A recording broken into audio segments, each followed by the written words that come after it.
ओम शांति। 13 मार्च 2025 बाबा के महावाक्य। मीठे बच्चे, पद का आधार है पढ़ाई। जो पुराने भक्त होंगे वह अच्छा पढ़ेंगे और पद भी अच्छा पाएंगे। प्रश्न: जो बाप की याद में रहते हैं उनकी निशानी क्या होगी? उत्तर: याद में रहने वालों में अच्छे गुण होंगे।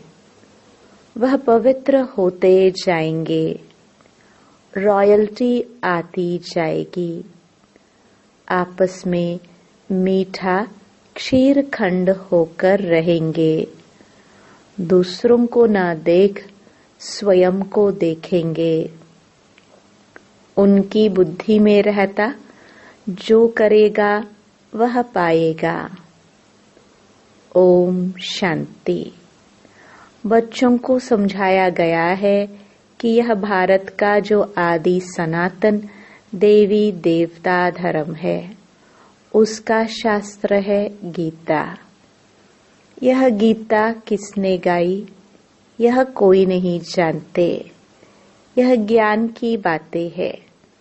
बाकी यह होली आदि कोई अपना त्योहार है नहीं। ये सब है भक्ति मार्ग के त्योहार। त्योहार है तो सिर्फ एक त्रिमूर्ति शिव जयंती, बस। सिर्फ शिव जयंती कभी भी नहीं कहना चाहिए। त्रिमूर्ति अक्षर न डालने से मनुष्य समझेंगे नहीं।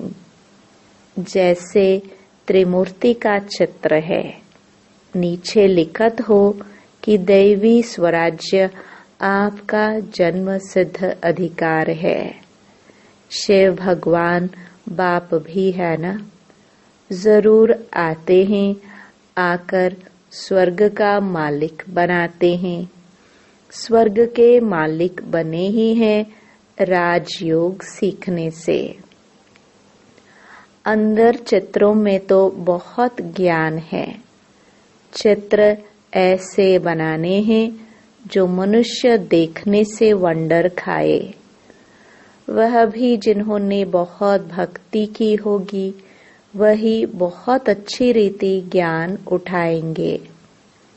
कम भक्ति करने वाले ज्ञान भी कम उठाएंगे तो पद भी कम पाएंगे। दास दासियों में भी नंबरवार होते हैं ना। सारा मदार है पढ़ाई पर। तुम्हारे में बहुत थोड़े हैं जो अच्छी रीति युक्ति से बात कर सकते हैं। अच्छे बच्चों की एक्टिविटी भी अच्छी होगी। गुण भी सुंदर होना चाहिए। जितना बाप की याद में रहेंगे तो पवित्र होते जाएंगे और रॉयल्टी भी आती जाएगी। कहाँ कहाँ तो शूद्रों की चलन बड़ी अच्छी होती है और यहाँ ब्राह्मण बच्चों की चलन ऐसी है बात मत पूछो। इसलिए वे लोग भी कहते हैं क्या इनको ईश्वर पढ़ाते हैं? तो बच्चों की ऐसी चलन नहीं होनी चाहिए। बहुत मीठा क्षीरखंड होना चाहिए। जो करेंगे सो पाएंगे, नहीं करेंगे तो नहीं पाएंगे। बाप तो अच्छी रीति समझाते रहते हैं। पहले पहले तो बेहद के बाप का परिचय देते रहो। त्रिमूर्ति का चित्र तो बड़ा अच्छा है। स्वर्ग और नरक भी दोनों तरफ है। गोले में भी क्लियर है। कोई भी धर्म वाले को इस गोले पर व झाड़ पर तुम समझा सकते हो। इस हिसाब से तुम स्वर्ग नई दुनिया में तो आ नहीं सकेंगे। जो सबसे ऊंच धर्म था, सबसे साहूकार थे, वही सबसे गरीब बने हैं। जो सबसे पहले पहले थे, संख्या भी उनकी जास्ती होनी चाहिए। परंतु हिंदू लोग बहुत और धर्मों में कन्वर्ट हो गए हैं। अपने धर्म को न जानने कारण और धर्मों में चले गए हैं, या तो हिंदू धर्म कह देते हैं, अपने धर्म को भी समझते नहीं है। ईश्वर को पुकारते बहुत हैं, शांति देवा, परंतु शांति का अर्थ समझते नहीं है।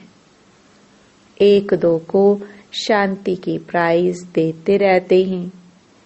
यहाँ तुम विश्व में शांति स्थापन करने के निमित्त बने हुए बच्चों को बाप विश्व की राजाई प्राइज में देते हैं।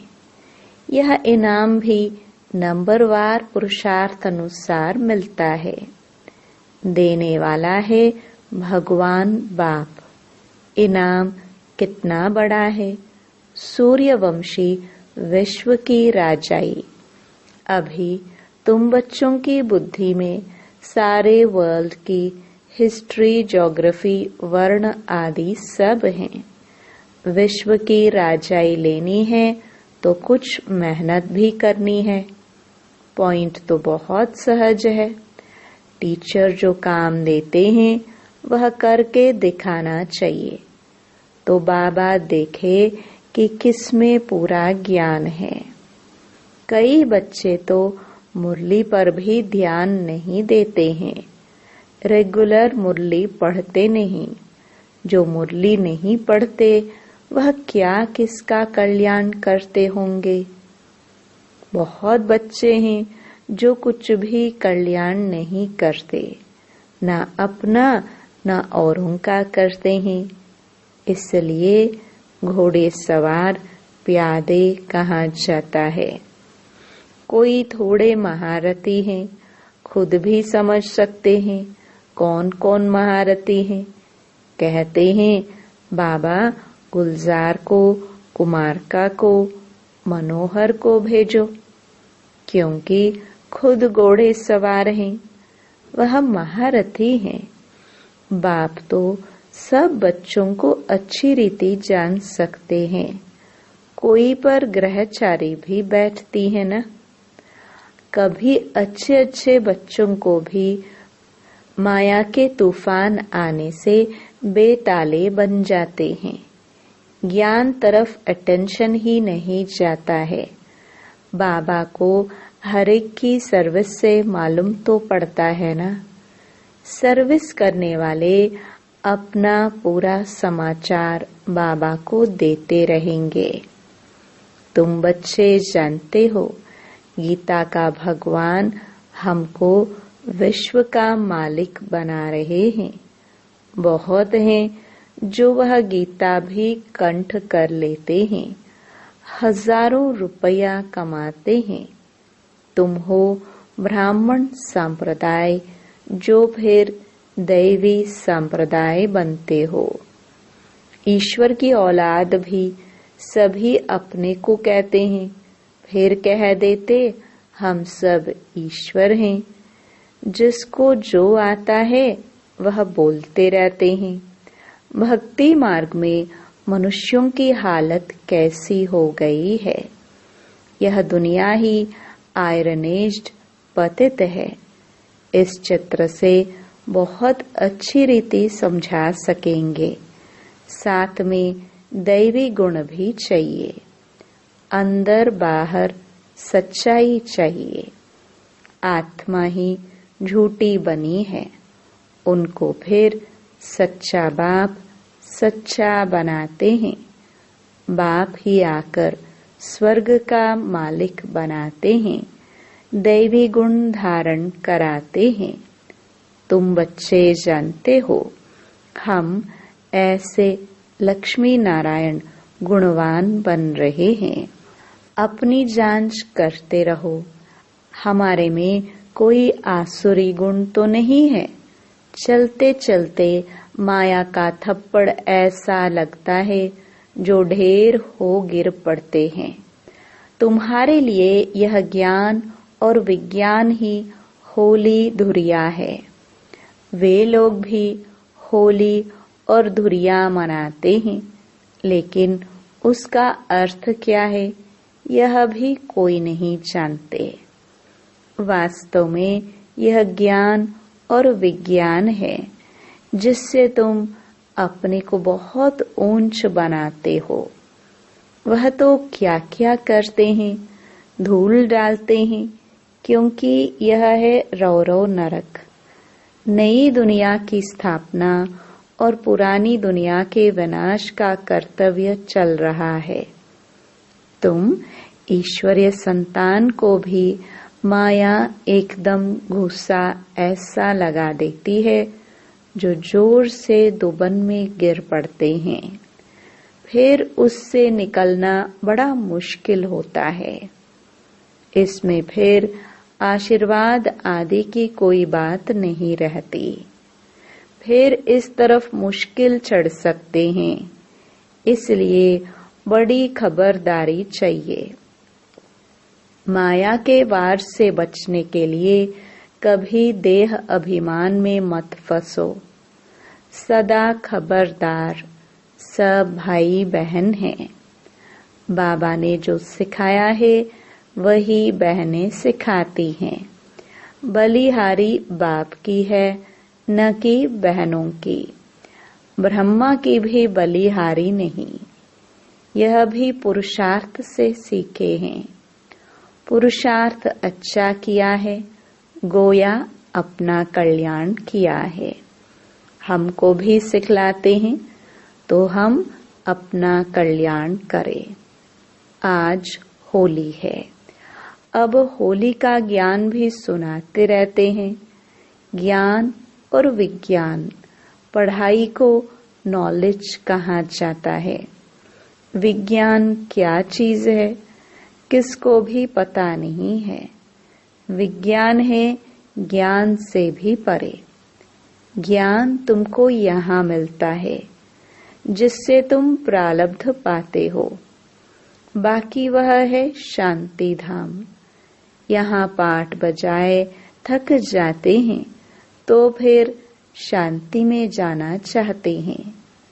अभी तुम्हारी बुद्धि में यह चक्र का ज्ञान है। अभी हम स्वर्ग में जाएंगे, फिर 84 जन्म लेते नरक में आएंगे। फिर वही हालत होगी। यह चलता ही रहेगा, इनसे कोई छूट नहीं सकते। कोई कहते हैं यह ड्रामा बना ही क्यों?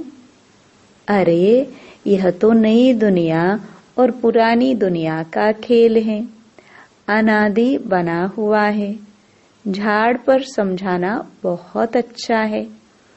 सबसे पहली मुख्य बात है बाप को याद करो तो पावन बन जाएंगे। आगे चल मालूम पड़ता जाएगा कौन कौन इस कुल के हैं जो और धर्मों में कन्वर्ट हो गए हैं। वह भी निकलते जाएंगे। जब सभी आएंगे तो मनुष्य वंडर खाएंगे। सबको यही कहना है कि देह अभिमान छोड़ देही अभिमानी बनो। तुम्हारे लिए पढ़ाई ही बड़ा त्योहार है जिससे तुम्हारी कितनी कमाई होती है। वो लोग तो इन त्योहारों को मनाने में कितने पैसे आदि बर्बाद करते हैं, कितना झगड़ा आदि होता है। पंचायती राज्य में कितने झगड़े ही झगड़े हैं। किसको रिश्वत देकर भी मरवाने की कोशिश करते हैं। ऐसे बहुत मिसाल होते रहते हैं। बच्चे जानते हैं सतयुग में कोई उपद्रव होती ही नहीं। रावण राज्य में बहुत उपद्रव हैं। अभी तो तमो प्रधान है ना। एक दो में मत न मिलने कारण कितना झगड़ा है। इसलिए बाप समझाते रहते हैं इस पुरानी दुनिया को भूल अकेले बन जाओ। घर को याद करो, अपने सुख धाम को याद करो, किससे जास्ती बात भी ना करो, नहीं तो नुकसान हो जाता है।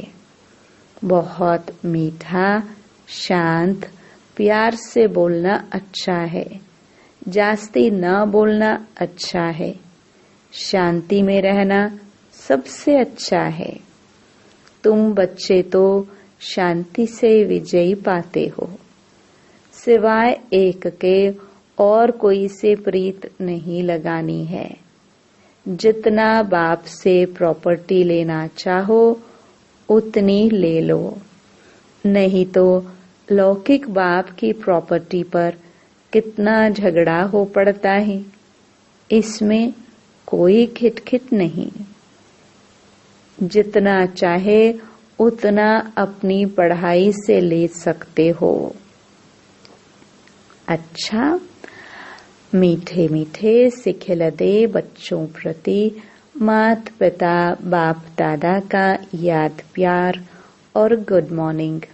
रूहानी बाप की रूहानी बच्चों को नमस्ते।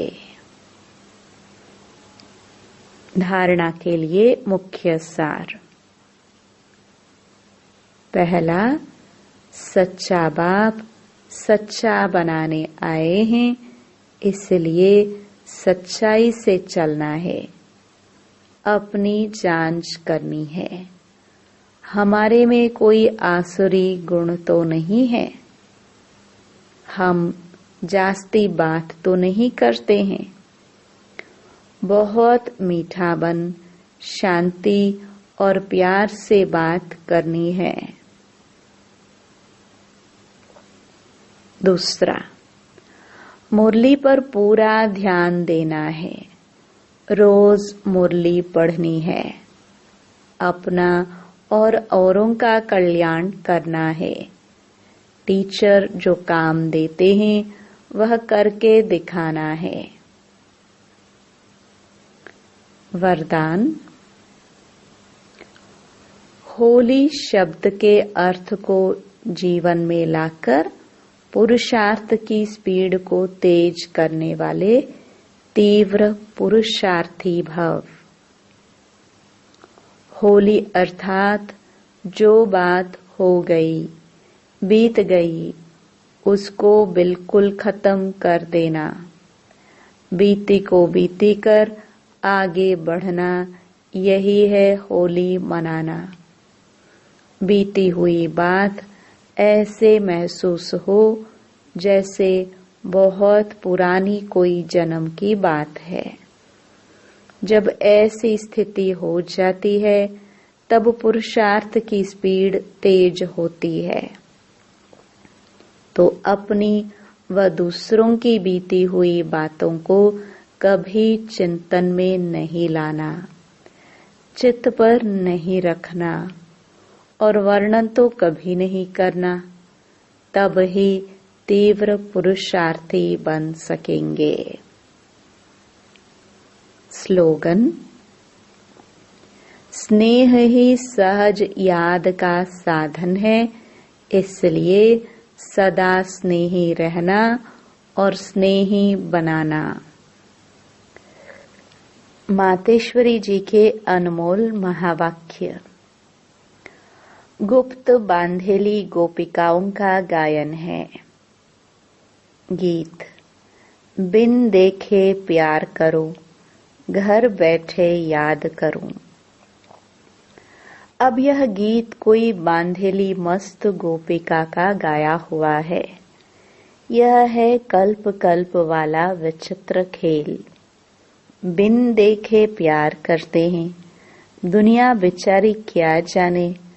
कल्प पहले वाला पाठ हूबहू रिपीट हो रहा है। भल उस गोपी ने घर बार नहीं छोड़ा है, परंतु याद में कर्म बंधन चुकतू कर रही हैं। तो यह कितनी खुशी में झूम झूम कर मस्ती में गा रही है। तो वास्तव में घर छोड़ने की बात नहीं है।